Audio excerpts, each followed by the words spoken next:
To our floor show. Joining me now here on set is Proshares Global Investment strategist Simeon Hyman. Simeon, it's great to see you here. Thanks for having me. I want to pivot back just to this controversy with the jobs report for a second. It is all everybody's talking about on the street today.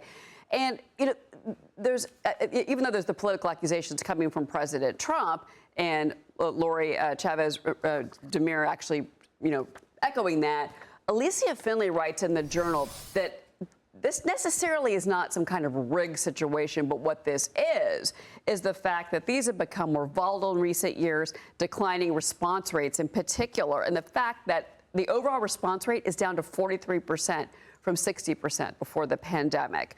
It doesn't account for business births and death.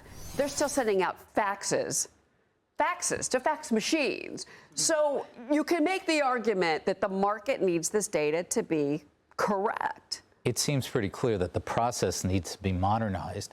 But what I find most ironic about Friday is that a weak, and you saw it, you showed it on the screen, a weak job market is the most likely thing that would drive a Fed rate cut.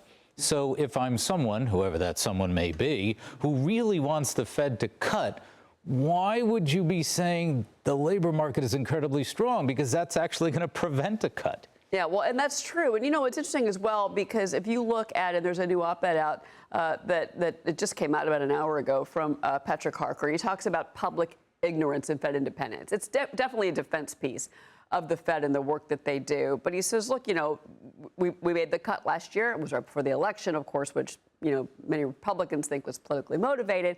He goes, but you know what? The long rates, we don't control that. We control the overnight lending rate. So they're really sort of, I think, come out swinging because they know that they're under attack, and they are.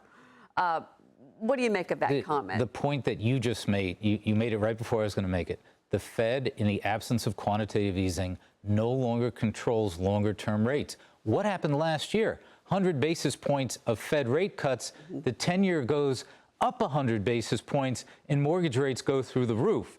So, yet again, you have to appreciate the fact that what the Fed does with the overnight lending rate, if it's premature and accelerates inflation, could have the opposite effect on the long end. Yeah, I do want to ask you about tech, and we're actually just now showing the NASDAQ winners on the screen right now. We had a lot of big names come out last week, obviously, but tech is somewhere where you're focused right now. You believe that that's where we've got to stay. Absolutely. If you look at earnings season, we're about 2/3 of the way through. S&P 500 earnings, they look okay. They're up about 8% year over year. I like year over year better than surprise because that's a little based on messaging. But NASDAQ 100 earnings are up 24% year over year. That goes a long way to justify valuations. There's another interesting piece that was out this morning talking about the boom of AI, and it's the Journal again. AI's overlooked $97 billion contribution to the economy.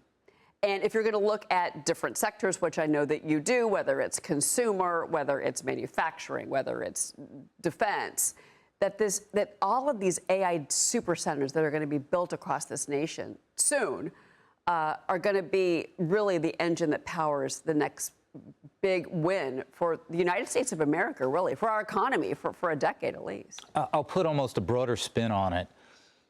There are some brand new disruptive companies that are making money from AI, and there are some well-established companies that are making money from AI. And that's a very robust mix, because that wasn't true in the late 90s. It was only new disruptors leaving everybody else behind. A very broad group of companies seem to be benefiting. Yeah, well, certainly, that as we've got NVIDIA coming at the end of the month, but especially when you saw there's been some AI winners and losers, certainly. But NVIDIA, I think, is the one that everybody's going to be watching, Simeon. So, well, certainly, thank you so much for being here on set. And it's been a crazy day for the markets, but in a good way, finally. So we appreciate your time.